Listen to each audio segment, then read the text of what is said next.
How's it going, everyone? Jimmy here with Ryan to give you this week's fishing report.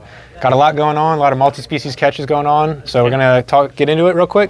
I'm going to kind of start with some of the freshwater stuff. DNR just started doing the trout stocking again, so hop on their webpage, just Google DNR trout stocking. They put all the information on there. You can get text updates, but I know they did Tuckahoe, they did a couple creeks on this side of the bridge, so get out there, get your power bait, get your bottom rigs.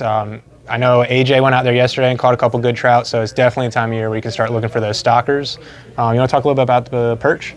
Yeah, so as far as white perch go, there's still some white perch up in the creeks and rivers, such as the Magathie or the Severn or anything off the Eastern Bay. Up in the shallows, you'll still find some good-sized white perch. They are going to start to move a little bit deeper water as the water gets colder, but that is going to move right into our yellow perch. Obviously, that's going to be a little later in the season, but got that to look forward to also. Yeah, and we have heard some guys who are very, very on top of the yellow perch have been kind of starting to follow them in and do their thing. Yep. So they're starting to show up, but it's more the guys who stay on top of them all year. They're kind of the first ones to get them, but they should start coming in a little bit more. I'll talk a little bit about kind of the freshwater bass. Same deal with them. They're kind of acting like the rockfish right now. I was at a pond yesterday and they're kind of schooled up heavy, eating on the shad. So covering lots of water. I was throwing something like a top water where I can just wing it out and just work it back and just kind of fan cast and cover a bunch of water. Stuff like spinner baits, rattle traps, paddle tails, anything that you can literally, they're moving around so much right now, you just want to cast something out and just kind of cover as much open water as you can, and then you kind of find a pocket of them and then you can pick them apart from there. And it seems like it's been a similar thing with rockfish going on. Yeah, I was just about to say that lure you just showed, the head and spook and the bone color, that is one of my favorite topwater lures for rockfish, especially this time of year.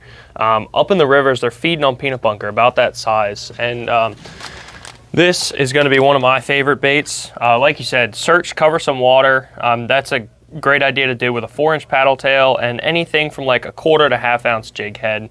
You can catch these 20+ inch rockfish in 3 feet of water this time of year. They're up chasing bait in the rivers.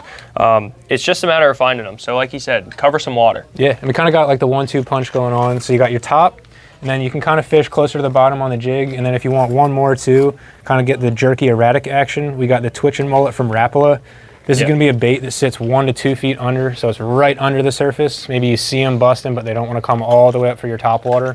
Throw something like this, it's going to be real erratic. It's going to look like a walk the dog bait, just a little bit further down under the water for those fish that don't want to come in. And it does have those rattles in them, so if your water's a little more murky, they're going to be able to hear that from a while away. Yeah, single hooks on there too, so you don't have to switch them out or anything. But yeah, just cover lots of water, keep looking for those fish. It's going to be a little tough right now, but once you find the pocket of them, you can normally have them to yourself and catch a handful of them. So yeah, stop in and check it out. Have a good one.